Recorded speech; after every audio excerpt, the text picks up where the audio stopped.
Отсуство на комуникација меѓу вработените и новиот ВД директор, неизвестност и откажување на дел од програмските содржини, но и сменети брави на канцелариите на архивата и сметководството додека трае ревизијата во организација на град Скопје.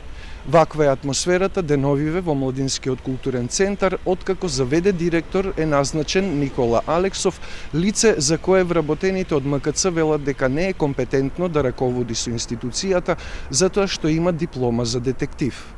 Светкаат новите брави на вратите од канцелариите на архивата и сметководството во МКЦ, откако по налог на новиот ВД директор беа сменети. Додека трае ревизијата, што започна на 20 јануари, клучевите се кај Алексов. Тој наутро ги отвора, а по завршувањето на работното време ги заклучува вратите. Од програмскиот совет велат последниве години имале чести ревизии, инспекции и финансиска полиција која ја чешлала документацијата, но никој не постапил како Алексов. Никогаш досега на вработените не им биле одземени клучевите од нивните сопствени канцелари. Тие се во една неизвестност, се чувствуваат несигурно, затоа што сепак одговараат за целата документација и не знаат во каква состојба ќе начекаат архивата кога ќе заврши ревизијата. Од програмскиот совет велат дека не ги познаваат дел од лицата кои дошле за ревизија.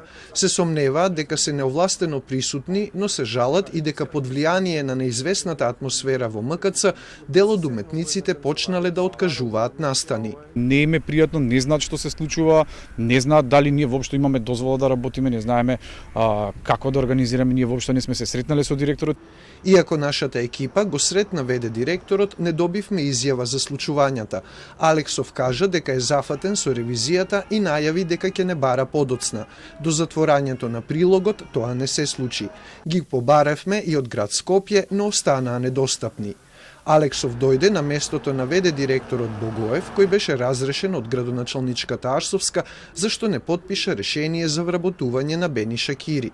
Вработените во МКЦ за случајот го информираа Хелсиншкиот комитет и председателот Пендаровски, а се заинтересира и антикорупцијска.